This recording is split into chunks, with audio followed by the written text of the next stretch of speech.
कि राष्ट्रीय ग्रामीण स्वास्थ्य मिशन कार्यक्रम को समझाए। Means national rural health mission, national rural health mission NRHM, ये आप लोग जाने होंगे, फुल फॉर्म याद कर लीजिएगा, पूछता है। राष्ट्रीय ग्रामीण स्वास्थ्य मिशन इसका हिंदी में कहते हैं। चलिए देखते हैं, बहुत ही आसान है। देखिए सबसे पहले जानिए कि यह कार्यक्रम होता क्या है, समझ गए चीज़ को। चलिए देखिए, राष्ट्रीय स्वास्थ्य मिशन कार्यक्रम को भारत सरकार द्वारा अप्रैल 2005 में लागू किया गया। सबसे पहले जान लीजिए कि यह कार्यक्रम के बारे में पूछे तो पहले जानिए कि यह कार्यक्रम कब लॉन्च किया गया, किसके द्वारा लॉन्च किया गया। तो जरा जो राष्ट्रीय स्वास्थ्य कार्यक्रम है यह भारत सरकार के द्वारा 2005 में जो है लागू किया गया, ये चीज़ें याद कर लीजिए। ओके, नेक्स्ट है, इसको स्थापित करने का उद्देश्य क्या था। तो भारतीय ग्रामीण क्षेत्रों की जनसंख्या को बेहतर व उचित स्वास्थ्य सुविधा उपलब्ध कराना। मतलब राष्ट्रीय ग्रामीण स्वास्थ्य मिशन कार्यक्रम का लक्ष्य उद्देश्य ही था कि जितने भी ग्रामीण क्षेत्र के एरिया है उसको जो है एक अच्छे स्वास्थ्य सुविधा दिया जाए, समझ गए। इसके लिए यह मिशन शुरू किया गया स्वास्थ्य के क्षेत्र में। ओके, NRHM मतलब नेशनल रूरल हेल्थ मिशन को संपूर्ण भारत में लागू किया गया था, लेकिन इसके अंतर्गत अधिक ध्यान जो है एम्पावर एक्शन ग्रुप EAG राज्य व उत्तर पूर्वी राज्य जम्मू और हिमाचल प्रदेश पर अधिक दिया गया। देखिए NRHM को तो संपूर्ण देश में लागू किया गया था, सभी देश के सभी राज्यों में, सभी गाँवों में, बट इसका ध्यान ज़्यादातर जो है उत्तर पूर्वी राज्य यानी जो जम्मू कश्मीर और पूर्वी राज्य जो हिमाचल प्रदेश है इस पर ज़्यादा दिया गया। ओके, समझ रहे हैं। चलिए अब यहाँ पे देखिए, इसकी शुरुआत 18 राज्यों में लागू किया गया था। इसका जो शुरुआत है 18 राज्यों में शुरू किया गया था, जहाँ सार्वजनिक स्वास्थ्य संकेत कमज़ोर थे। जिस राज्य में स्वास्थ्य संकेत मतलब हेल्थ इंडिकेटर्स जो है कमज़ोर था, वहाँ का सुविधा जो है कमज़ोर था, उस 18 राज्य में शुरू किया गया। 1 मई 2013 को राष्ट्रीय स्वास्थ्य कार्यक्रम के अंतर्गत जो है राष्ट्रीय शहरी स्वास्थ्य जो है कार्यक्रम व राष्ट्रीय ग्रामीण स्वास्थ्य कार्यक्रम को सब मिशन बनाया गया। मतलब 1 मई 2013 को इधर आकर राष्ट्रीय स्वास्थ्य कार्यक्रम जो है नेशनल हेल्थ जो प्रोग्राम है इसके अंतर्गत राष्ट्रीय शहरी स्वास्थ्य कार्यक्रम व राष्ट्रीय ग्रामीण स्वास्थ्य कार्यक्रम को सब मिशन बनाया गया। मतलब सीधा समझिए कि एक बक्सा है, इस एक बक्सा का नाम जो है हमारा जो है क्या नंबर है, A नंबर है, और इस A नंबर के बक्सा में जो है B और C को रखा गया। समझ गए चीज़ को। तो सेम कंडीशन यही है कि ये जो है आपका A नंबर वाला, इसे सीधा राष्ट्रीय स्वास्थ्य कार्यक्रम नाम दिया गया, और इसके अंदर में जो है 2 कार्यक्रम जिसे हम लोग ग्रामीण स्वास्थ्य कार्यक्रम और शहरी स्वास्थ्य कार्यक्रम कहते हैं, इस दोनों को इस वाले में राष्ट्रीय स्वास्थ्य वाले में रखा गया। समझ गए। चलिए अब देखिए, इस कार्यक्रम को मार्च 2018 से बढ़ाकर मार्च 2020 तक कर दिया गया। अब ये जो कार्यक्रम चलने वाला था 2018 तक चलने वाला था, लेकिन इसको 2020 तक जो है कर दिया गया। चूँकि सभी कार्यक्रम का अपना अपना एक अवधि होता है कि इतने अवधि तक के लिए चलाया जा रहा है, बट होता यह है कि धीरे धीरे उस कार्यक्रम को बढ़ाते बढ़ाते बहुत ही लंबा समय से चले आ रहा है। समझ गए। तो यही जो है आपका इतना बारे में जान गए। चलिए अब हम देखेंगे कि आखिर राष्ट्रीय ग्रामीण स्वास्थ्य मिशन NRHM जो है इसका उद्देश्य क्या है, क्यों शुरू किया गया था। तो एक लाइन में तो ऊपर समझ गए कि गाँवों को सुख समृद्धि और स्वास्थ्य को बेहतर सुविधा देने के लिए शुरू किया गया, लेकिन अब देखिए कि इसमें क्या क्या चीज़ों होता है, क्या क्या चीज़ के उद्देश्य से शुरू किया गया। तो देखिए, शिशु मृत्यु दर और मातृ मृत्यु दर को कम करना, इसका एक लक्ष्य ये था कि शहर में माता को और शिशु को होने वाले जो मृत्यु दर है उसमें कम करना। नेक्स्ट है, कोई संक्रमण और गैर संक्रामक रोगों का रोकथाम करना, मतलब इन्फेक्शियस और नॉन इन्फेक्टेड रोगों को रोकथाम कैसे करना है, इसमें जो है इसका उद्देश्य था। ठीक है। प्राथमिक स्वास्थ्य देखभाल को अधिक बेहतर व प्रभावी बनाना, मतलब NRHM का एक उद्देश्य भी था कि जो भी प्राइमरी हेल्थ केयर है उसको बेहतर से बेहतर बनाना है और इफेक्टिव बनाना है। ओके। नेक्स्ट है आपका देखिएगा, प्रजनन, मातृत्व, नवजात शिशु व किशोर अवस्था को बेहतर बनाना। इस कार्यक्रम का एक लक्ष्य उद्देश्य भी था कि प्रजनन, रिप्रोडक्टिव, मातृत्व और नवजात शिशु तथा किशोर अवस्था को बेहतर बनाना। ओके। नेक्स्ट है, पोषण स्वास्थ्य को उपयुक्त बनाना, और जो पोषण है वह स्वास्थ्य के लिए उपयुक्त बने, इसके लिए ये इसका काम था। राष्ट्रीय स्वास्थ्य नीति को पूर्ण रूप से लागू करना, राष्ट्रीय ग्रामीण स्वास्थ्य मिशन का एक काम ये भी था कि यह राष्ट्र में जो स्वास्थ्य नीति है जो पूरे देश लेवल पर लागू होता है, स्वास्थ्य के कानून, उसको पूर्ण रूप से लागू करना इसका काम है। समझ गए।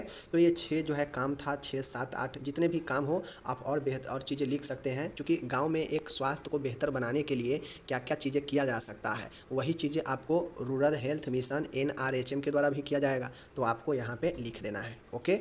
चलिए अब हम लोग यहाँ पे देखेंगे कि राष्ट्रीय ग्रामीण स्वास्थ्य कार्यक्रम में जो है क्या क्या चीज़ें होता था इसके अंदर, समझ गए। मतलब जो NRHM है इसके अंदर क्या क्या चीज़ें होता है, कौन कौन से कार्य किया जाता है।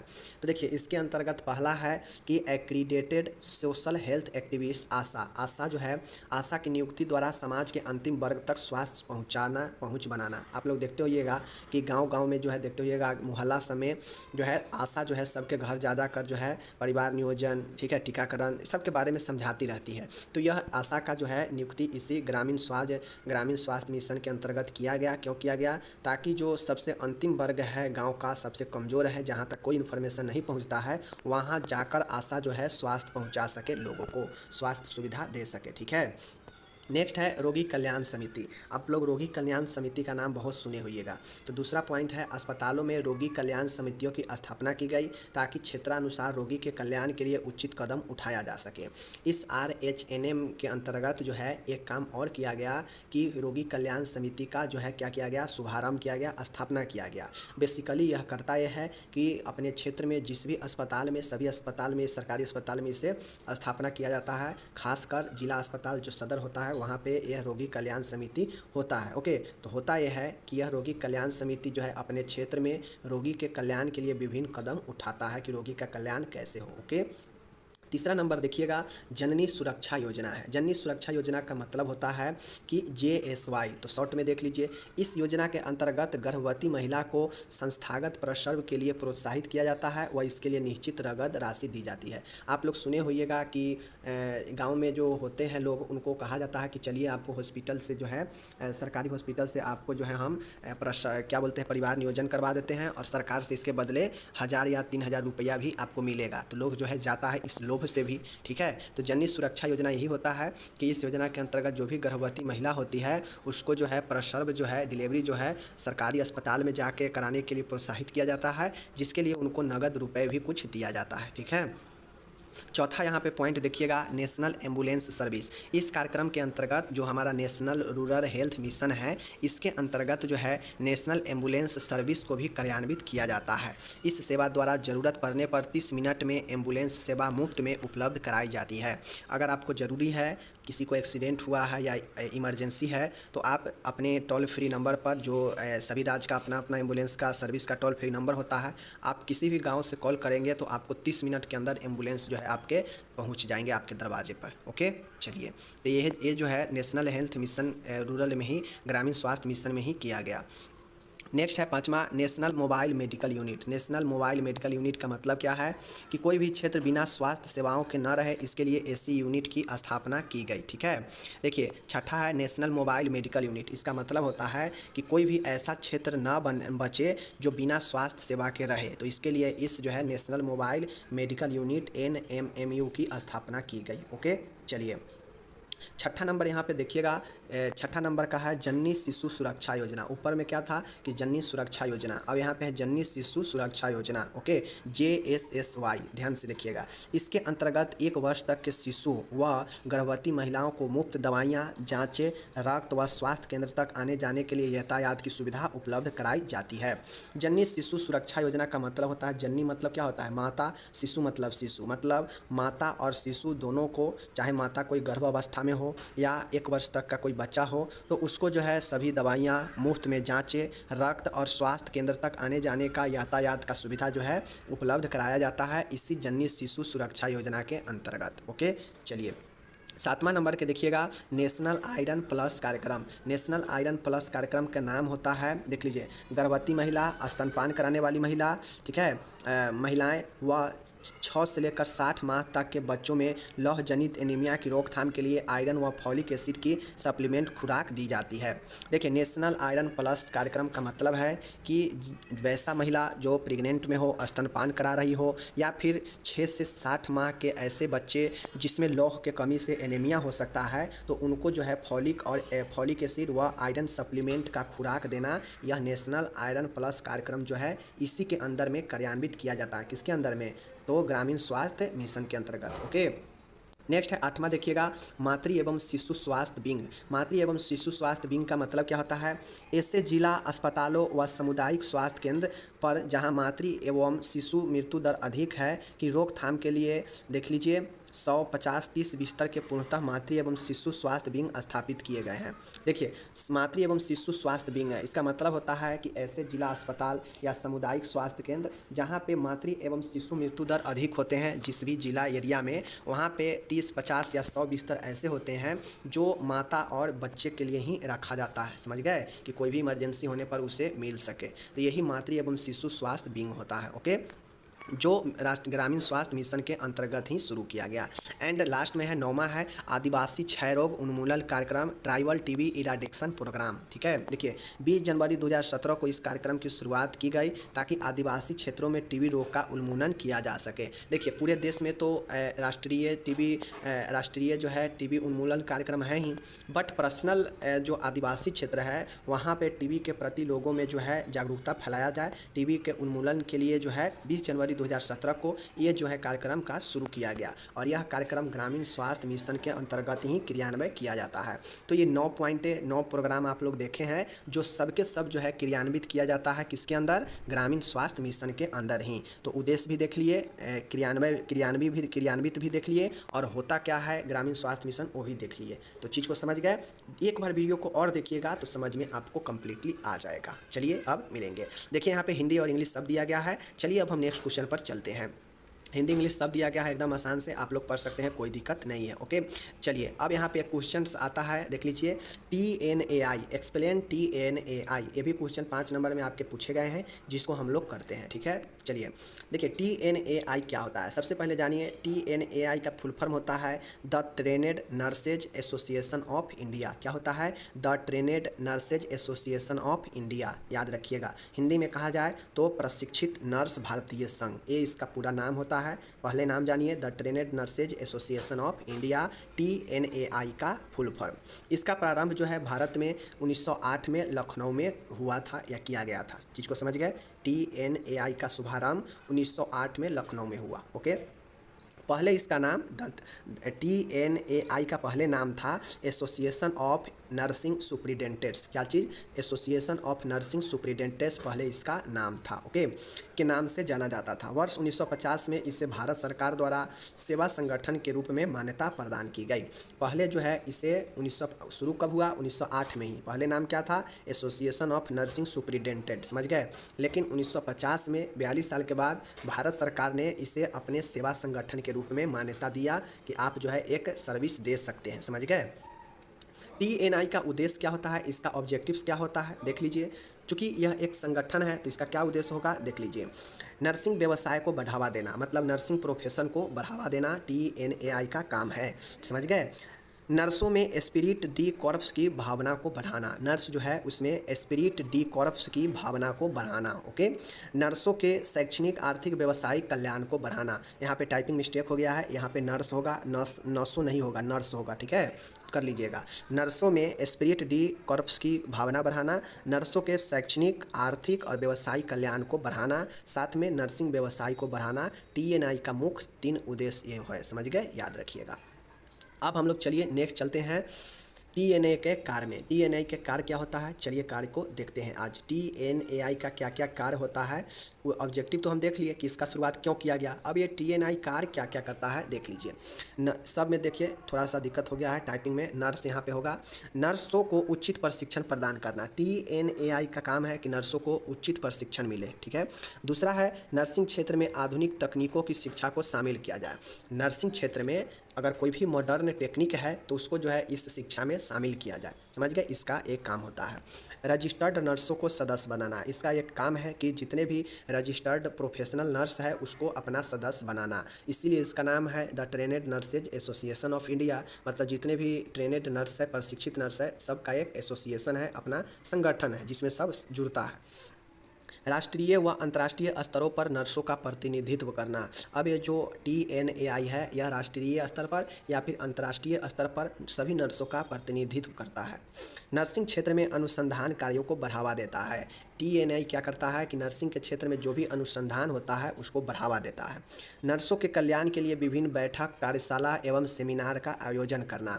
नर्स के जिस चीज़ के से कल्याण हो उसके लिए यह कार्य करता है, जैसे बैठक करना, कार्यशाला और सेमिनार आयोजित करना। ओके, चलिए एंड लास्ट वाला देखिएगा, यहाँ पे क्या कार्य है कि नर्सों के कल्याण के लिए सरकारी विभागों से समन्वय बनाना। अब इस संगठन का एक और काम है कि उसके जितने भी सदस्य हैं, जो नर्स है, उसका कैसे कल्याण हो, इसके लिए सरकारी विभागों से समन्वय बनाना इसका एक काम है। तो इस प्रकार से TNAI का यह काम 7 काम लिखिएगा। TNI का बेसिकली काम यही होता है कि यह नर्स के लिए, अपने नर्सिंग के लिए और नर्स के लिए काम करता है। नर्स को कैसे बेहतर किया जाए, नर्सिंग क्षेत्र को कैसे बेहतर किया जाए, कैसे प्रोफेशनल बनाया जाए, कैसे एडवांस बनाया जाए, नर्सिंग का कल्याण, नर्स का कल्याण कैसे हो, इन तमाम चीज़ों के लिए यह क्षेत्र में काम करता है और इसी को हम लोग the trained nurses association of India कहते हैं। ओके, चलिए ये हो गया। अब उसके बाद हम लोग देखेंगे, लास्ट क्वेश्चन है हमारा red cross society. Red cross society के बारे में आपसे पूछा जा सकता है और एक क्वेश्चन 5 नंबर में पूछा गया है, इसलिए आज हम यहाँ पे शामिल किए हैं। चलिए देखते हैं रेड क्रॉस सोसाइटी क्या होता है। साथियों, रेड क्रॉस सोसाइटी का मतलब है कि यह एक अंतर्राष्ट्रीय रेड क्रॉस सोसाइटी एक गैर राजनीतिक व गैर व्यवसायिक जो है मानवतावादी संगठन है।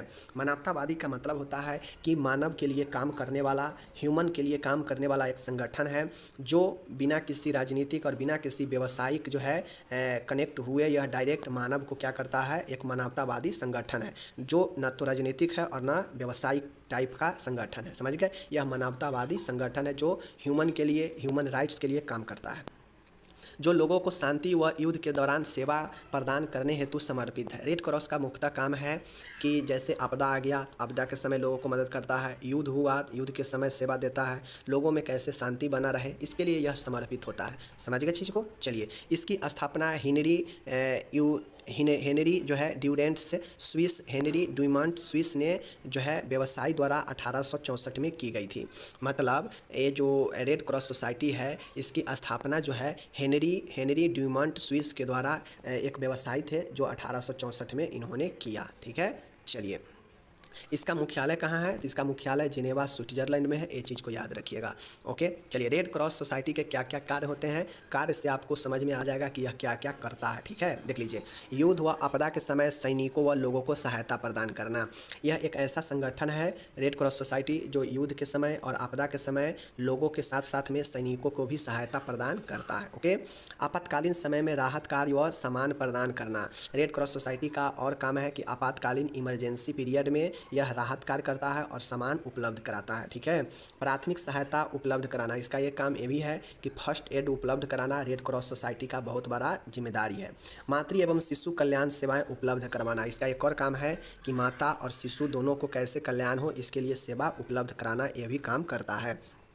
स्वास्थ्य शिक्षा प्रदान करना, इसका एक काम ये भी है कि स्वास्थ्य शिक्षा भी यह प्रदान करता है। ओके, स्वैच्छिक रक्तदान को प्रोत्साहित कर रक्त संग्रह करना। रेड क्रॉस सोसाइटी जो है लोगों में जो है ब्लड डोनेट के लिए जो है प्रोत्साहन भी करता है स्वैच्छिक रूप से। ठीक है ना, कोई ज़बरदस्ती तौर पे यह नहीं करता है।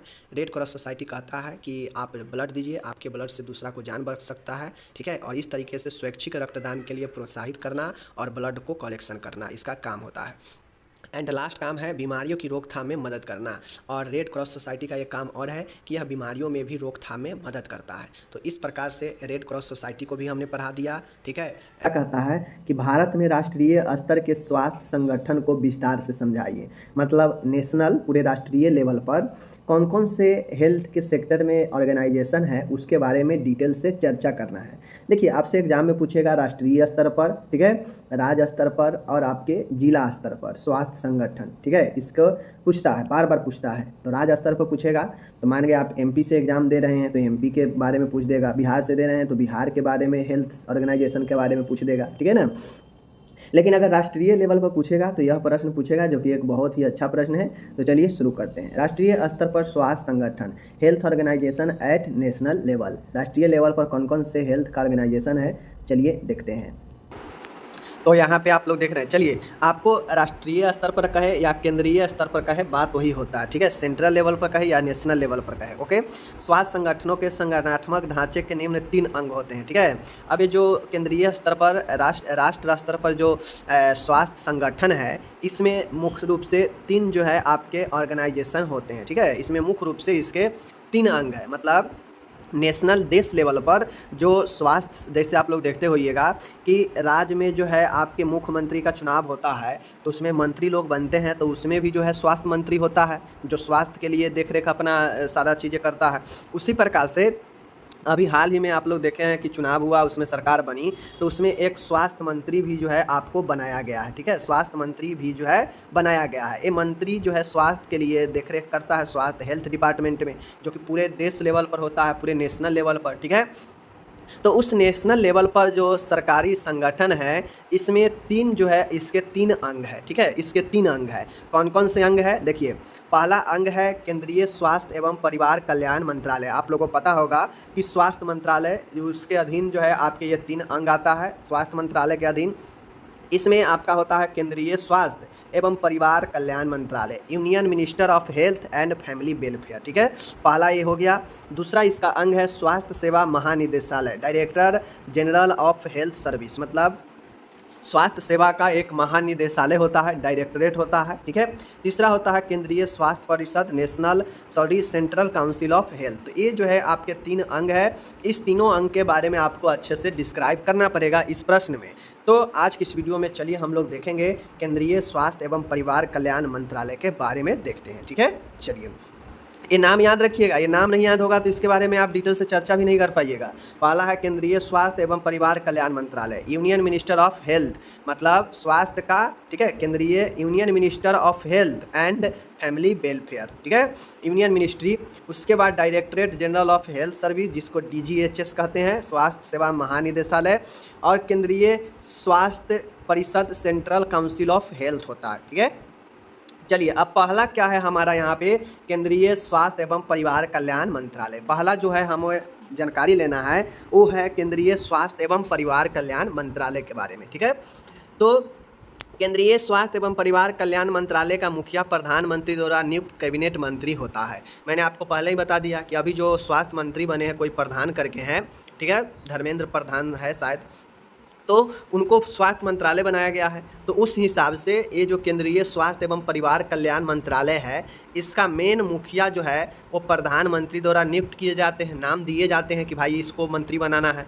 तो प्रधानमंत्री के द्वारा नियुक्त कैबिनेट मंत्री होते हैं, जिसे केंद्रीय स्वास्थ्य मंत्री कहते हैं, जिसे हम लोग केंद्रीय स्वास्थ्य मंत्री कहते हैं। वह एक या एक से अधिक केंद्रीय स्वास्थ्य राज्य मंत्री भी होते हैं, जिनका प्रमुख कार्य केंद्रीय स्वास्थ्य मंत्री का सहयोग करना होता है। ठीक है, तो ये चीज़ें हुआ।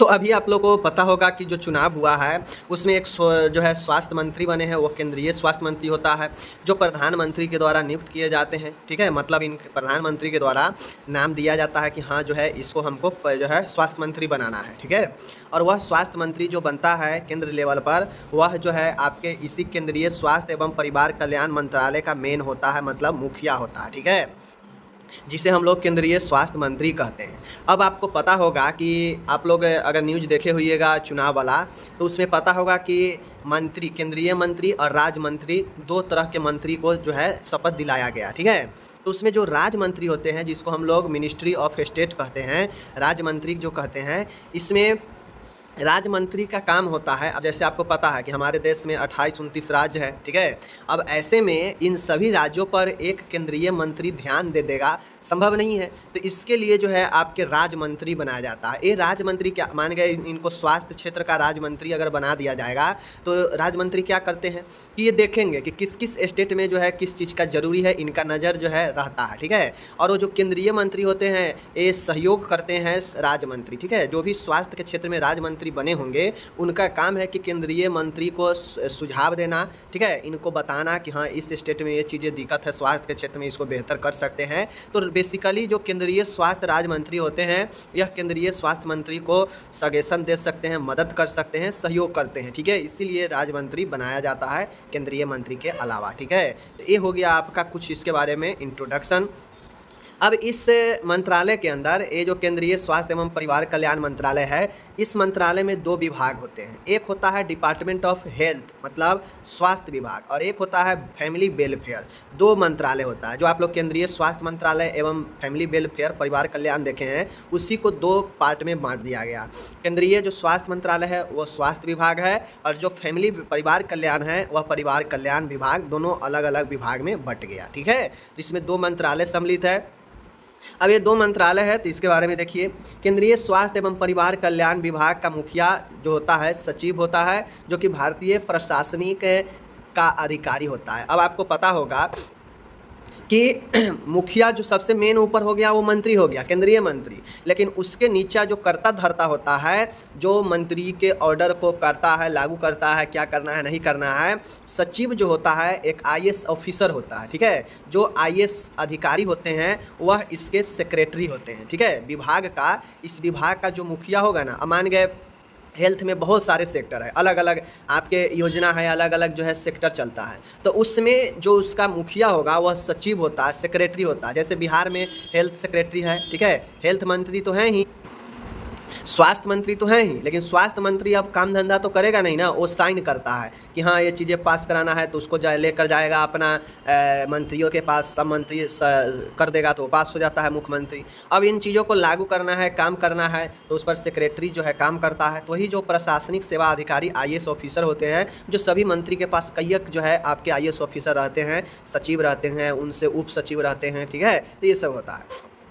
स्वास्थ्य सचिव द्वारा संपादित की जाने वाली गतिविधियों में सहायता प्रदान करने हेतु अतिरिक्त स्वास्थ्य सचिव, एडिशनल हेल्थ सेक्रेटरी, ठीक है, joint health secretary, deputy health secretary आदि की पूरी एक टीम होती है। अब आपको पता है, मैंने अभी भी बताया कि स्वास्थ्य सचिव द्वारा जो भी काम किए जाते हैं, इनमें सहायता कौन कौन देता है, ठीक है। इनमें सहायता देता है आपके अतिरिक्त स्वास्थ्य सचिव, एक अतिरिक्त होता है जो एडिशनल होता है, ठीक है। जो अगर मान गए कहीं सचिव अगर नहीं है तो उसके जगह पर एडिशनल सेक्रेटरी काम करेगा, ठीक है। फिर ज्वाइंट हेल्थ सेक्रेटरी होता है, फिर डिप्टी हेल्थ सेक्रेटरी होता है, आदि का एक पूरे टीम होता है, एक आईएएस का टीम ही होता है, जो एक, अब इसीलिए कहता है कि मंत्री 5 साल के लिए ही बनता है, लेकिन पावरफुल होता है। उसके अंडर में कितने सारे आईएएस खटते रहते हैं, ठीक है, उस विभाग में। तो हेल्थ विभाग में भी, केंद्रीय स्वास्थ्य एवं परिवार कल्याण विभाग में भी एक तो मंत्री बन गया, एक राज्य मंत्री बन गया, ठीक है। मंत्री को सहयोग राज्य मंत्री करता है, लेकिन उसके अंदर जो भी काम होता है विभाग में, उसका देख रेख कौन करता है, सचिव करता है, हेल्थ सेक्रेटरी करता है। अब हेल्थ सेक्रेटरी को सुझाव देने के लिए या उससे मदद करने के लिए बहुत सारे एक टीम होता है आईएएस का, जिसमें एडिशनल सेक्रेटरी होता है, ज्वाइंट सेक्रेटरी होता है, डिप्टी हेल्थ सेक्रेटरी होता है, ठीक है ना। तो ये सारे चीज़ होता है। आगे है स्वास्थ्य सेवा निदेशालय, director general of health service DGHS, स्वास्थ्य विभाग को विभिन्न स्वास्थ्य मुद्दों पर तकनीकी सहायता प्रदान करता है, ठीक है। तो ये डीजीएचएस के बारे में हम आगे आपको पढ़ाएंगे, अभी डीजीएचएस के बारे में नहीं पढ़ना है। स्वास्थ्य विभाग को सीधा जान लीजिए कि जो स्वास्थ्य महानिदेशालय होता है वह विभिन्न स्वास्थ्य के मुद्दों पर टेक्निकल जो है सहायता करता है, डीजीएचएस, ठीक है। अब जो आप 2 पॉइंट आप लोग देखे हैं परिवार, केंद्रीय स्वास्थ्य एवं परिवार कल्याण विभाग में जो 2 आप लोग अलग अलग उसमें विभाग देखे हैं, एक स्वास्थ्य विभाग देखे हैं, एक परिवार कल्याण विभाग देखे हैं, तो देख लीजिए। फंक्शन ऑफ हेल्थ मतलब स्वास्थ्य विभाग के क्या क्या काम होते हैं। स्वास्थ्य विभाग द्वारा संपादित की जाने वाली कार्यों को संघ सूची, यूनियन लिस्ट तथा समवर्ती सूची में वर्णित किया गया, जिसमें कुछ प्रमुख निम्नलिखित है। अब ये जो स्वास्थ्य विभाग है, स्वास्थ्य विभाग द्वारा जो किया जाने वाला जो कार्य होता है, जो हेल्थ डिपार्टमेंट, जो देश लेवल पर हेल्थ डिपार्टमेंट है, वो जो कार्य करता है वह कार्य यूनियन लिस्ट में यानी संघ सूची में और समवर्ती सूची यानी कंकरेंट लिस्ट में वर्णित है, दोनों में वर्णित है, जिसमें कुछ प्रमुख जो है यहाँ पे इसके काम को दिए गए हैं, ठीक है। यहाँ पे देख लीजिए, विभिन्न देशों व अंतर्राष्ट्रीय संस्थानों के साथ स्वास्थ्य संबंध स्थापित करना। स्वास्थ्य विभाग का ये काम है कि यह अलग अलग देशों के साथ, अंतर्राष्ट्रीय ऑर्गेनाइजेशन के साथ स्वास्थ्य का संबंध बेहतर करे, स्थापित करे। जैसे WHO क्या है, यह एक इंटरनेशनल ऑर्गेनाइजेशन है, लेकिन देखते होइएगा WHO को कार्यालय इंडिया में भी है। WHO जो है क्षेत्रीय कार्यालय में जो है अलग अलग स्वास्थ्य के क्षेत्र में काम करता है, इंडिया में भी। तो कहीं ना कहीं इससे जो संबंध है वह हमारे देश के स्वास्थ्य मंत्रालय बनाकर रखा है। तो पहला काम यही होता है इसका। आगे का काम है देश के स्वास्थ्य स्तर तथा रुग्णता स्तर के संबंध में आंकड़े प्राप्त करने हेतु विभिन्न सर्वे कराना, ठीक है, करवाना। अब देश में हेल्थ का लेवल क्या है, ठीक है, यहाँ पे बीमारियों का स्तर क्या है, रुग्णता के संबंध में आंकड़े प्राप्त करने हेतु विभिन्न सर्वे कराना। स्वास्थ्य विभाग का काम है कि वह अपने हेल्थ की स्थिति जानने के लिए देश का वह जो है स्वास्थ्य के क्षेत्र में वह चाहे तो सर्वे करवा सकता है, ठीक है। तो ये भी इसका काम है। तीसरा है स्वास्थ्य सेवाओं के बेहतरीन तरीके से क्रियान्वयन करने के लिए तथा इन्हें अधिक कारगर बनाने के लिए विभिन्न अनुसंधानों को बढ़ावा देना। अब चूंकि पूरे देश लेवल की बात हो रहा है, तो स्वास्थ्य के क्षेत्र में अगर बेहतरीन तरीके अपनाकर अगर कुछ बेहतर कर सकता है, तो उसके लिए जो है स्वास्थ्य क्षेत्र में बेहतरीन काम करने के लिए और अधिक कारगर बनाने के लिए चाहे तो स्वास्थ्य विभाग जो है रिसर्च को बढ़ावा दे सकता है, सभी उसके ही हाथ में है। चौथा है विभिन्न केंद्रीय स्वास्थ्य संस्थानों, मेडिकल एवं नर्सिंग कॉलेजों, जीएनएम एवं एएनएम प्रशिक्षण केंद्रों, पैरामेडिकल सेवाओं आदि को सुचारू रूप से संचालन को सुनिश्चित करना। ठीक है, अब कितना भी आप लोग को पता होगा आईएनसी के जाइएगा, आईएनसी के वेबसाइट पर जाइएगा, जो आप लोग को सारे नर्सिंग कोर्स को कंडक्ट करवाती है आईएनसी, जाइएगा उसके वेबसाइट के नीचे लिखा हुआ है कि स्वास्थ्य केंद्रीय स्वास्थ्य एवं परिवार कल्याण विभाग का एक अंग है। ठीक है, यानी वो आईएनसी भी स्वास्थ्य विभाग के अंतर्गत ही एक संस्था है। ठीक है, तो इसीलिए कहता है यह विभिन्न केंद्रीय स्वास्थ्य संस्थान जैसे एम्स वगैरह हो गया, मेडिकल कॉलेज हो गया, नर्सिंग कॉलेज हो गया, जीएनएम एएनएम प्रशिक्षण केंद्र हो गया, पैरामेडिकल सेवा हो गया, इन सब को कैसे चलाना है सुचारू रूप से, ये तय कौन करता है? स्वास्थ्य विभाग ही तय करता है। ठीक है, उसके बाद आपका आता है पाँचवा है देश में औषधि की उचित गुणवत्ता को बनाए रखने के लिए मापदंडों का निर्धारण करना। इस उद्देश्य की प्राप्ति हेतु स्वास्थ्य सेवा महानिदेशालय के अंतर्गत औषधि नियंत्रण संगठन ड्रग कंट्रोलर ऑर्गेनाइजेशन की स्थापना की गई है। अब स्वास्थ्य के क्षेत्र में ही, स्वास्थ्य विभाग में ही एक चीज़ें तय किया जाता है कि मान गए हमारे देश में अगर कोई चीज़ें कोई कंपनी पर कंट्रोल ना रखा जाए तो कंपनी अपना मनमानी करेगा। वह जो कीमती चीज़ लगकर जो बनता है उसको नहीं लगाकर वो सीधा आपको दे देगा, पानी मिला के ही दे देगा, पीते रहिए, ठीक नहीं होगा, उसको पैसा अपना बनता रहेगा। लेकिन इसके गुणवत्ता को तय कौन करता है? ये स्वास्थ्य विभाग ही करता है। ठीक है, स्वास्थ्य विभाग के लिए जो है इस तय करने के लिए डीजीएचएस, ठीक है, और औषधि नियंत्रण संगठन को बनाया गया है, स्थापना किया गया है इस स्वास्थ्य विभाग के अंतर्गत ही, जो देख रेख करता है कि ड्रग का क्वालिटी कैसा है। अगर जो गड़बड़ क्वालिटी बनाती है कंपनी उसको ब्लैक लिस्टेड कर देगा। ठीक है, विभिन्न राज्य सरकारों के साथ मिलकर देश में विभिन्न स्वास्थ्य सेवाओं के नियोजन एवं क्रियान्वयन को कार्य करना। अब स्वास्थ्य विभाग का ये भी काम है कि यह अलग अलग राज्यों के साथ मिलकर देश का जो केंद्रीय स्वास्थ्य राज्य मंत्री है या केंद्रीय स्वास्थ्य मंत्री है, वो अन्य राज्यों के मंत्री के साथ मिलकर वो चाहे तो स्वास्थ्य के क्षेत्र में क्या चेंजेज करना है, क्या प्लानिंग करना है, कैसे जो है काम करना है, वो चीज़ें कर सकता है। ठीक है, केंद्रीय सरकारी कर्मचारियों के लिए पूर्ण स्वास्थ्य देखभाल सुनिश्चित करना। स्वास्थ्य विभाग का ही ये काम है कि जो सेंट्रल लेवल के कर्मचारी है उसके स्वास्थ्य के देखभाल को सुनिश्चित करना। इसीलिए देखते होइएगा कि एयरफोर्स, नेवी वगैरह हो गया, रेलवे वगैरह हो गया, उसके लिए अपना अलग अलग अस्पताल होता है। ठीक है, तो वह केंद्रीय कर्मचारियों को स्वास्थ्य देखभाल भी सुनिश्चित इसी केंद्र लेवल पर स्वास्थ्य विभाग को ही करना होता है। ठीक है, नेक्स्ट है देश में विभिन्न स्वास्थ्य कार्यक्रमों तथा स्वास्थ्य योजनाओं के प्रभावी नियोजन एवं क्रियान्वयन का कार्य करना। अब देश में अलग अलग स्वास्थ्य का कार्यक्रम चलता है, योजना है, तो उसको कैसे इफेक्टिव बनाया जाए, कैसे बेहतर तरीके से चलाया जाए, इसको जो है यही स्वास्थ्य विभाग के द्वारा ही तय किया जाता है। जैसे अलग अलग कार्यक्रम है, राष्ट्रीय मलेरिया नियंत्रण कार्यक्रम, राष्ट्रीय क्षय रोग उन्मूलन कार्यक्रम, राष्ट्रीय कुष्ठ रोग उन्मूलन कार्यक्रम, बहुत सारे कार्यक्रम है। ठीक है, विभिन्न पोषण संबंधी कार्यक्रम, एड्स नियंत्रण कार्यक्रम, टीकाकरण कार्यक्रम, परिवार नियोजन एवं परिवार कल्याण कार्यक्रम, समझ गए, पल्स पोलियो टीकाकरण कार्यक्रम, समेकित बाल विकास कार्यक्रम। ठीक है, तो ये सारे कार्यक्रम जो है इसके अंतर्गत चलाए जाते हैं और इसको क्रियान्वयन किया जाता है स्वास्थ्य विभाग के अंदर। ठीक है, बेहतर स्वास्थ्य सेवाओं के लिए राज्य एवं अन्य केंद्रीय मंत्रालयों के साथ सामंजस्य स्थापित करना। अब एक बेहतर स्वास्थ्य सेवा देना है हर एक क्षेत्र में, तो ये जो स्वास्थ्य विभाग होता है वह अन्य केंद्रीय मंत्रालयों के साथ एडजस्टमेंट बनाता है, स्थापित करता है, ताकि सभी क्षेत्रों में बेहतर स्वास्थ्य स्थापित किया जा सके। ठीक है, देश में कार्यरत विभिन्न स्वैच्छिक संस्थानों, वॉलेंटियर हेल्थ एजेंसी तथा एनजीओ, गैर सरकारी संस्थान एनजीओ को तकनीकी एवं आर्थिक सहायता प्रदान करना। अब ये जो हेल्थ विभाग, हेल्थ डिपार्टमेंट है देश में, ये क्या करता है, अलग अलग संस्थान जो एनजीओ वगैरह है उसको आर्थिक और तकनीकी सहायता प्रदान करता है, क्योंकि ये एनजीओ सब बहुत अच्छा काम करता है समाज में। ठीक है, लोगों को स्वास्थ्य को बेहतरी करने के लिए, तो ये स्वास्थ्य विभाग का अपना काम है। ठीक है, मैंने आपको बताया। अब यहाँ पे सारे के सारे इंग्लिश दिए गए हैं स्वास्थ्य विभाग के काम में, तो ये चीज़ें को आप लोग को दिमाग में रखना है। ठीक है, आपके एग्जाम में सीधा पूछेगा कि केंद्रीय लेवल पर या राष्ट्र लेवल पर स्वास्थ्य संगठन के बारे में बताएं। अब मैं आपको यहाँ पे बता दूं कि स्वास्थ्य विभाग तो आप देखिए लिए, उसका फंक्शन देख लिए। अब उसी के अंतर्गत आपको पता है कि उसी के अंतर्गत परिवार कल्याण विभाग है, फैमिली वेलफेयर डिपार्टमेंट है। तो इसका क्या काम है, चूँकि आप लोग देखे हैं कि केंद्रीय स्वास्थ्य एवं परिवार कल्याण में दो डिपार्टमेंट है, एक स्वास्थ्य और एक आपका परिवार कल्याण। तो स्वास्थ्य विभाग का काम देख लिए, और परिवार कल्याण का क्या काम है चलिए देखते हैं। ठीक है, अब यहाँ पे देखिए, परिवार कल्याण विभाग द्वारा जो भी काम की जाती है उसके मुख्य गतिविधियाँ निम्न प्रकार है। मतलब कौन कौन से काम किया जाता है देख लीजिए। पहला है संपूर्ण देश में परिवार कल्याण केंद्रों के द्वारा परिवार कल्याण कार्यक्रम का सुचारू रूप से संचालन सुनिश्चित करना।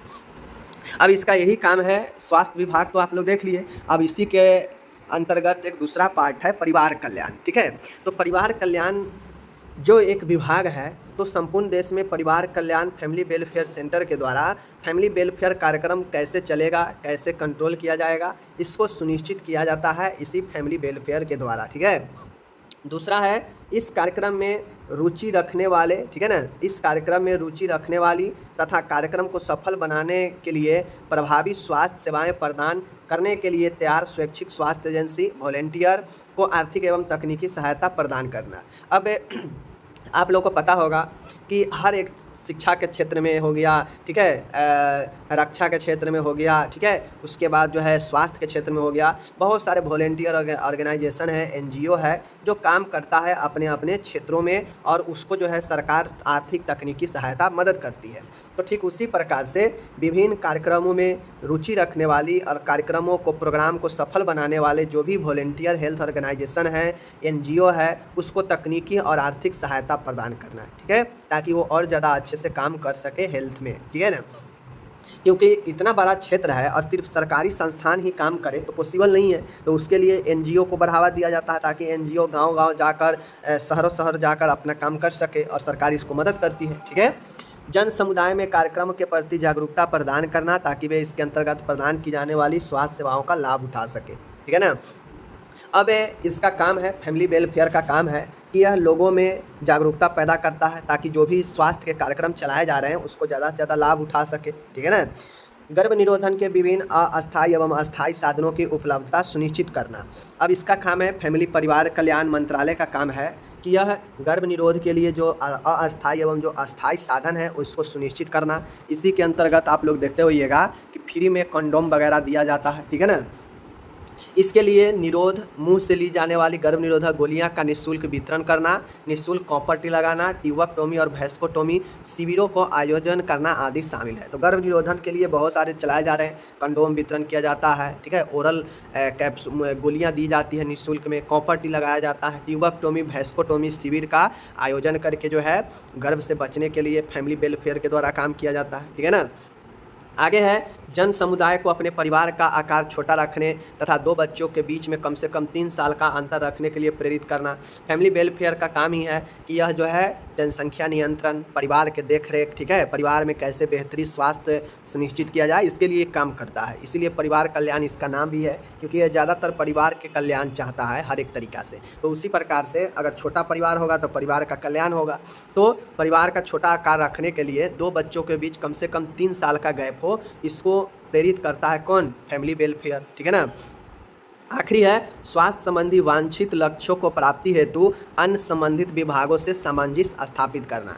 फैमिली वेल जिस प्रकार से स्वास्थ्य विभाग का काम था कि वह भी अन्य मंत्रालयों से, अन्य क्षेत्रों से संबंध रखता है, उसी प्रकार से फैमिली वेलफेयर एक विभाग है, इसका भी काम है कि यह अन्य विभागों से सामंजस्य स्थापित रखता है। ठीक है, ऐसा नहीं है कि सिर्फ स्वास्थ्य के विभाग से ही जो है वह सामंजस्य रखेगा, क्योंकि जहाँ भी लोग काम करेंगे अन्य विभागों में तो वहाँ भी जो है आपके स्वास्थ्य की ज़रूरत है, हर जगह स्वास्थ्य के लिए, बेहतरी के लिए ज़रूरी है। तो स्वास्थ्य संबंधी वांछित लक्ष्यों को प्राप्ति हेतु अन्य विभागों से सामंजस्य स्थापित करना, ये भी परिवार कल्याण विभाग का एक काम है, फंक्शन है। ठीक है, तो एक पढ़ा दिया था, 3 जिसमें मैंने पढ़ाया था, एक था केंद्रीय स्वास्थ्य एवं परिवार कल्याण मंत्रालय, दूसरा था DGHS, ठीक है, स्वास्थ्य सेवा महानिदेशालय, और तीसरा था जो है आपका वो क्या था, तीसरा क्या था, तो तीसरा आपका था जो है केंद्रीय स्वास्थ्य परिषद। तीसरा 3 था, 3 अंग था, नेशनल लेवल पर 3 अंग है स्वास्थ्य का, तो उसमें से एक अंग के बारे में हम लोग पढ़ चुके थे। तो आज दूसरा अंग है स्वास्थ्य सेवा महानिदेशालय। चलिए देखते हैं DGHS के बारे में। इसे संक्षिप्त में हम लोग DGHS भी कहते हैं, directorate general of health service, स्वास्थ्य सेवा महानिदेशालय। ठीक है, इसे DGHS भी संक्षिप्त में कहते हैं। यह निदेशालय केंद्रीय स्वास्थ्य एवं परिवार मंत्रालय के लिए स्वास्थ्य संबंधी विभिन्न मुद्दों को हल करने के लिए मुख्य सलाहकार की भूमिका निभाता है।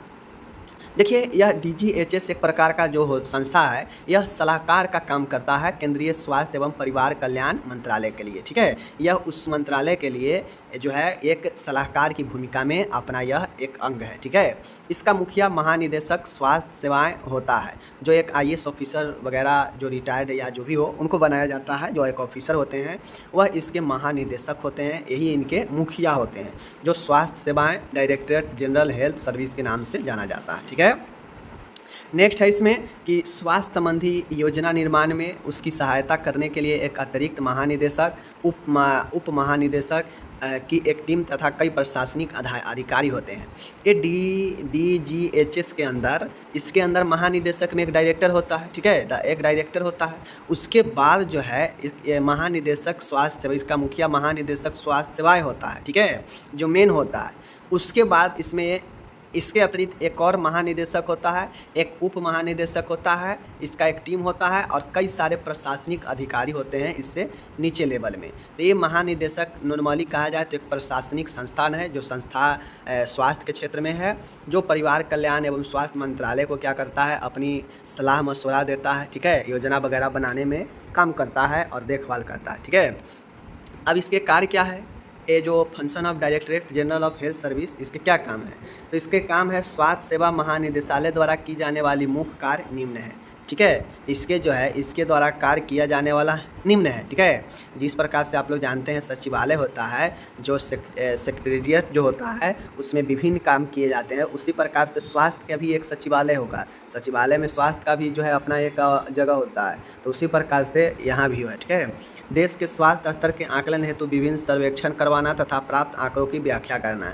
डीजीएचएस का काम है कि यह किस प्रकार से हेल्थ में मदद करेगा, तो यह हेल्थ में मदद करता है, इसलिए यह स्वास्थ्य स्तर के आकलन करने के लिए विभिन्न सर्वे करवाता है, जो आंकड़ा मिलता है उसको अध्ययन करता है। ठीक है, देश में प्रभावी स्वास्थ्य शिक्षा संप्रेषण के क्रियान्वय के कम्युनिकेशन के क्रियान्वय के लिए केंद्रीय स्वास्थ्य शिक्षा bureau central health education bureau की शुरुआत 1956 में स्वास्थ्य सेवा महानिदेशालय द्वारा स्वास्थ्य एवं परिवार कल्याण मंत्रालय भारत सरकार के अंतर्गत की गई। देश में हेल्थ एजुकेशन और कम्युनिकेशन को बेहतर तरीके से चालू करने के लिए केंद्रीय स्वास्थ्य शिक्षा bureau central health education bureau की शुरुआत 1956 में इसी डीजीएचएस के द्वारा स्वास्थ्य एवं परिवार कल्याण मंत्रालय भारत सरकार के अंतर्गत किया गया। ठीक है, चलिए तीसरा है इसका आगे का काम देखिए, विभिन्न बीमारियों के कारण का पता करना, नैदानिक विधियाँ मतलब डायग्नोस्टिक करने का कौन कौन से मेथड है उसको पता करना, रोकथाम के उपाय करना, उपचारात्मक पद्धति के बारे में आदि के बारे में नवीनतम जानकारियां हासिल करने के लिए अनुसंधान को बढ़ावा देना। मतलब ये रिसर्च को बढ़ावा देता है ताकि नए नए तकनीक जो है आए और नैदानिक विधियाँ, रोकथाम, उपचार ये सब जो है बढ़ता रहे। ठीक है, चौथा है देश में कार्यरत विभिन्न मेडिकल, नर्सिंग और पैरामेडिकल सेवाओं के स्टैंडर्ड को बेहतर बनाए रखने के लिए प्रयासरत करना है।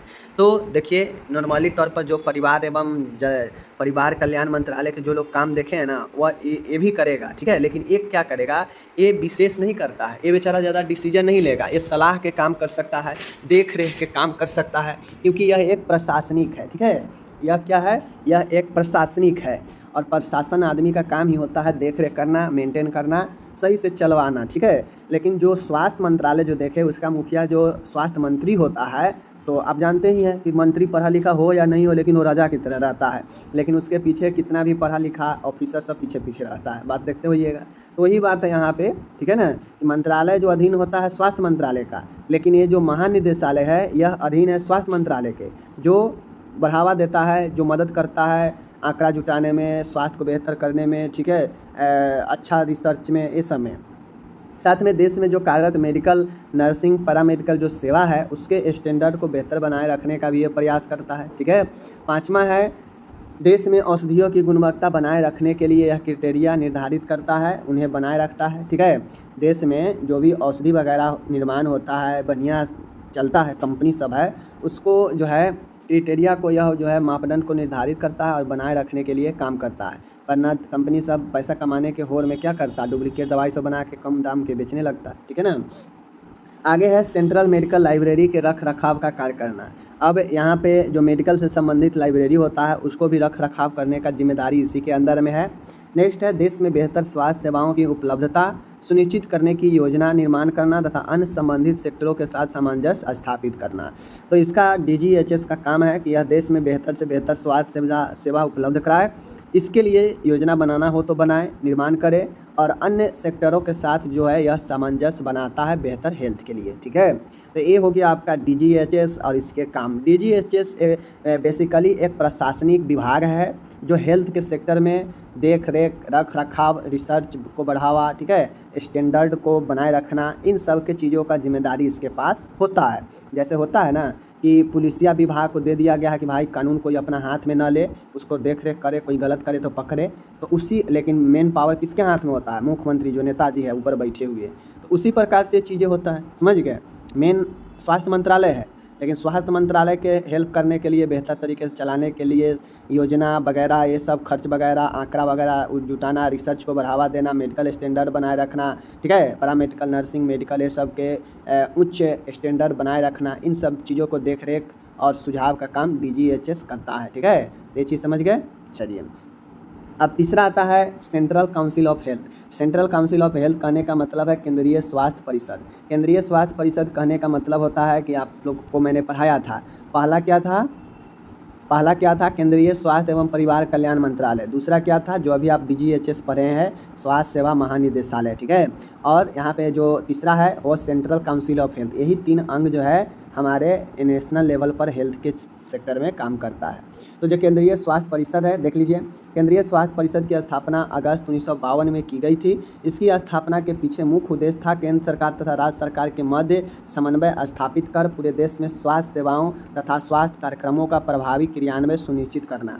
अब आपको पता है कि देश में कितना सारे राज्य है, ठीक है, और देश में मात्र एक जो है मंत्रालय है, स्वास्थ्य मंत्रालय, लेकिन वो स्वास्थ्य मंत्रालय पूरे देश में काम करता है। तो पूरे देश में काम करने के लिए जितने भी राज्य है, सभी राज्यों के बीच कोऑर्डिनेशन होना जरूरी है। तो उसके लिए यह केंद्रीय स्वास्थ्य परिषद की स्थापना 1952 अगस्त में की गई। इसका मुख्य उद्देश्य यही था कि केंद्र सरकार और राज्य सरकार के बीच समन्वय, कोऑर्डिनेशन स्थापित करके पूरे देश में बेहतर स्वास्थ्य सेवा और कार्यक्रम को चलाया जाए प्रभावी रूप से। ठीक है, इसीलिए यह सेंट्रल काउंसिल ऑफ हेल्थ लाया गया। ओके, इसके कार्य क्या है? तो इसके कार्य है, देख लीजिए, स्वास्थ्य संबंधी सभी मुद्दों पर बृहद स्तर पर नीतियों को सिफारिश करना, जैसे बेहतर रोकथाम, नैदानिक, उपचारात्मक स्वास्थ्य सेवाएं का क्रियान्वयन करना। अब मैं बता दूं, इसका सेंट्रल हेल्थ काउंसिल, केंद्रीय स्वास्थ्य परिषद का काम है कि यह स्वास्थ्य से संबंधी सभी मुद्दों पर बृहद स्तर पर, मतलब बड़े स्तर पर पॉलिसी का निर्माण यानी सिफारिश करता है। ठीक है, नीति बनाने का सिफारिश करता है मंत्रालय में। ठीक है, जैसे बेहतर स्वास्थ्य, बेहतर रोकथाम, निदान बेहतर, उपचार बेहतर, इन सभी सेवाओं का क्रियान्वयन के लिए सिफारिश करता है। ठीक है, पर्यावरण, स्वच्छता एवं प्रदूषणों की रोकथाम इसके जिम्मेदारी में होता है। स्वास्थ्य शिक्षा, रिसर्च, अनुसंधान इसके जिम्मेदारी में होता है। उपयुक्त पोषण मतलब बेहतर पोषण भी इसके जिम्मेदारी में होता है। टीकाकरण, परिवार नियोजन सेवाएं, मातृ एवं शिशु स्वास्थ्य सेवाएं आदि का क्रियान्वयन जो है इसके द्वारा किया जाता है। तो ये जो सेंट्रल हेल्थ काउंसिल होता है, इसका काम है बेहतर स्वास्थ्य सेवा के लिए नीतियां बनाना, नैदानिक उपचारात्मक स्वास्थ्य सेवाओं का क्रियान्वयन करना, पर्यावरण, स्वच्छता, प्रदूषण का रोकथाम करना, स्वास्थ्य शिक्षा एवं अनुसंधान को बढ़ावा देना, उपयुक्त पोषण के लिए काम करना, टीकाकरण, परिवार नियोजन सेवा, मातृ एवं शिशु स्वास्थ्य सेवाएं आदि का क्रियान्वयन करना भी इसका जो है जिम्मेदारी होता है। ठीक है, दूसरा काम है चिकित्सक एवं सार्वजनिक स्वास्थ्य मामलों के बारे में कानून बनाने हेतु प्रस्ताव तैयार करना। अब चूँकि इसका काम ही है कि यह केंद्र और राज्यों के बीच जो है कोऑर्डिनेशन का काम करता है, तो जो चीज़ें बेहतर इससे लगेगा, यह जो है केंद्र सरकार को, राज्य सरकार को सुझाव देगा, दोनों के बीच कोऑर्डिनेशन बनाएगा। तो यह चिकित्सा एवं सार्वजनिक स्वास्थ्य मामलों के बारे में कानून बनाने हेतु प्रस्ताव तैयार कर सकता है। ठीक है, उपलब्ध अनुदान के उपभोग के बाद विभिन्न क्षेत्रों में हुई प्रगति की समीक्षा करना। अब जो भी केंद्र से अनुदान मिला है राज्य को, वो अनुदान के बाद जो है ये देखना कि कौन कितना क्षेत्र प्रगति किया है, डेवलप किया है। ठीक है, चौथा है उपलब्ध अनुदान के वितरण के संबंध में सिफारिशें प्रस्तुत करना। ठीक है, जो उपलब्ध अनुदान है उसका डिस्ट्रीब्यूशन करने के लिए यह सिफारिश करता है, प्रस्तुत करता है। ठीक है, तो ये चीज़ें होता है। पाँचवा है केंद्रीय स्वास्थ्य प्रशासन तथा राज्य स्वास्थ्य प्रशासन के बीच सामंजस्य करने के लिए संगठनों की स्थापना करना। इसका काम है केंद्रीय स्वास्थ्य परिषद का कि केंद्र और राज्यों के बीच जैसे हो बेहतर करने के लिए काम करता है। तो केंद्रीय स्वास्थ्य का जो प्रशासन है, जो अभी मैंने आपको पढ़ाया DGHS, और राज्य स्वास्थ्य जो प्रशासन होता है, इनके बीच सामंजस्य स्थापित करने के लिए संगठनों की स्थापना करना हो तो ये करता है, ठीक है। तो ये सारा काम DGHS से लेकर जो है सेंट्रल हेल्थ काउंसिल के अंतर्गत ये सारा काम आता है, मैंने आपको बता दिया। अब इसको जब तक आप 1-2 बार नहीं पढ़ेंगे तब तक क्लियर होने वाला नहीं है। आप सोचिएगा कि हम PDF पढ़ लेंगे, याद कर लेंगे, नहीं होगा। ये सब चीज़ें नया है जो आप फर्स्ट ईयर में नहीं पढ़े हैं कम्युनिटी में, तो मेहनत करना पड़ेगा। अगर जॉब लेना है तो नहीं मेहनत कीजिएगा तो मुश्किल है, जॉब फिर मुश्किल हो जाएगा मिलना, क्योंकि कंपटीशन बहुत ज़्यादा है। और अब बहाली भी जो है वह आपकी अब मेरिट नहीं, अब आपके CBT एग्ज़ाम ले कर दिया जाएगा। तो बगैर पढ़े कुछ संभव नहीं है। अगर आप पैसा लगाए हैं, सब चीज़ किए हैं, तो पढ़ना आपको बनता है, ज़रूर पढ़िए, ठीक है। अब हम लोग आज एक नए क्वेश्चन शुरू कर रहे हैं। क्वेश्चन क्या है कि राज्य स्वास्थ्य राज्य स्तर पर, अभी हम लोग क्या पढ़ रहे थे, देश स्तर पर, राष्ट्रीय स्तर पर, अब हम लोग राज्य स्तर पर स्वास्थ्य सेवाओं के संगठन एवं कार्यों को समझेंगे। एक क्वेश्चन से पूछता है, या तो पूछ देगा राष्ट्रीय लेवल पर बताइए स्वास्थ्य संगठन के बारे में, या पूछ देगा राज्य स्तर पर बताइए, या पूछ देगा जिला स्तर पर बताइए। तो अभी नेशनल लेवल पर हम लोग ख़त्म कर दिए, अब हम लोग राज्य स्टेट लेवल पर देखते हैं कि स्वास्थ्य के कौन कौन से संगठन हैं, ठीक है। राज्य स्तर पर स्वास्थ्य सेवाओं का संगठनात्मक ढांचा, organisational setup of health service at state level, ठीक है। देखिए, बेहतर स्वास्थ्य सेवाओं के क्रियान्वय, मतलब बेहतर स्वास्थ्य सेवा के क्रियान्वय के लिए इसे सुनिश्चित करने हेतु नीति निर्धारण एवं योजना निर्माण के दौरान केंद्रीय स्वास्थ्य प्रशासन एवं राज्य स्वास्थ्य प्रशासन के बीच एक सामंजस्य होता है। वह केंद्र सरकार राज्य सरकारों के उनकी आवश्यकता अनुसार आर्थिक तथा तकनीकी सहायता भी प्रदान करती है। देखिए, राज्य स्वास्थ्य स्तर जो होता है राज्य स्तर पर, तो उसमें बेहतर स्वास्थ्य सेवा देने के लिए, सुनिश्चित करने के लिए नीति निर्धारण हो, योजना हो, निर्माण हो। देखिए, राज्य अपने स्तर पर भी नीति का निर्धारण कर सकता है अपने राज्य के लिए, ठीक है। योजना निर्माण कर सकता है, ठीक है। और इस दौरान जो केंद्रीय स्वास्थ्य प्रशासन होता है, राज्य स्वास्थ्य प्रशासन होता है, इसके बीच में सामंजस्य होता है। सामंजस्य क्यों होता है? क्योंकि मान गए अगर केंद्र से आप मिलजुल कर रहिएगा, राज्य वाला अगर केंद्र से मिलजुल कर रहेगा, तो केंद्र सरकार जो है राज्य सरकारों के आवश्यकता अनुसार इसे आर्थिक और टेक्निकल सहायता करता है। अगर आप अपने राज्य से और केंद्र के बीच नहीं सही रहेगा तो नहीं मदद करेगा, फिर आपका जो है स्वास्थ्य स्तर नीचे हो जाएगा या सारा प्रेशर सिर्फ राज्य पर ही आ जाएगा। तो इसलिए ज़रूरी होता है, ठीक है। राज्य स्वास्थ्य प्रशासन के निम्न मुख्य अंग इस प्रकार है। आप लोग राष्ट्रीय केंद्र लेवल पर तो पढ़ ही लिए, अब राज्य स्वास्थ्य प्रशासन के बारे में पढ़िए। यहाँ पे मुख्यतः 3 जो है आपके होते हैं, स्वास्थ्य एवं परिवार कल्याण मंत्रालय, राज्य सरकार। ऊपर जो आप पढ़े थे जस्ट उसके ही ये सेम होता है। अगर आप लोग जो केंद्र वाला राष्ट्रीय लेवल पर पढ़ लिए हैं तो यह पढ़ना बड़ी ही आसान है, ठीक है। सेम है, वहाँ भी स्वास्थ्य एवं परिवार कल्याण मंत्रालय था, यहाँ भी ये मंत्रालय है, लेकिन यहाँ पे राज्य सरकार के अंदर होगा, स्टेट गवर्नमेंट के अंदर, ठीक है। राज्य स्वास्थ्य सचिवालय, स्टेट हेल्थ सेक्रेटेरिएट, जो ऊपर मैंने आपको पढ़ाया DGHS, मैंने बताया भी था वहाँ पे, यह राज्य स्वास्थ्य सचिवालय होता है राज्य में, जबकि केंद्र में DGHS होता है, ठीक है। और जो आप लोग स्वास्थ्य सेवा परिषद जो देखे हैं, ठीक है, केंद्रीय स्वास्थ्य परिषद जो देखे हैं, उसके समतुल्य में राज्य स्वास्थ्य निदेशालय होता है, स्टेट हेल्थ डायरेक्टर होता है, ठीक है। तो ये चीज़ आप लोग को ध्यान में रखना है, ठीक है। देखिए, यहाँ पे जो वहाँ पे DGHS देखे हैं ना, वो DGHS ये तीसरा, वहाँ पे जो केंद्रीय स्वास्थ्य निदेशालय देखे हैं, यहाँ पे राज्य स्वास्थ्य निदेशालय है, ठीक है। वहाँ पे जो मिनिस्टर वाला देखे हैं वो यहाँ पे स्टेट लेवल पर है, और वहाँ पे जो केंद्रीय स्वास्थ्य परिषद जो देखे हैं ना, वो यहाँ पे है राज्य स्वास्थ्य सचिवालय, स्टेट हेल्थ सेक्रेटेरिएट, जो कि उसके केंद्रीय स्वास्थ्य परिषद के समतुल्य में है। तो ये राज्य स्तर पर ये 3 अंग है, इसको ध्यान में रखिए। हम विदा लेते हैं, अपना ख्याल रखिएगा आप। और यह सारा के सारा PDF मैं बार बार बताता हूँ कहाँ मिलेगा, नर्सिंग, ठीक है, nursingyan.com पर यह सारा के सारा जो है PDF आपको आपके सब्जेक्ट। चलिए मिलेंगे अगले वीडियो में, अपना ख्याल रखिएगा, धन्यवाद।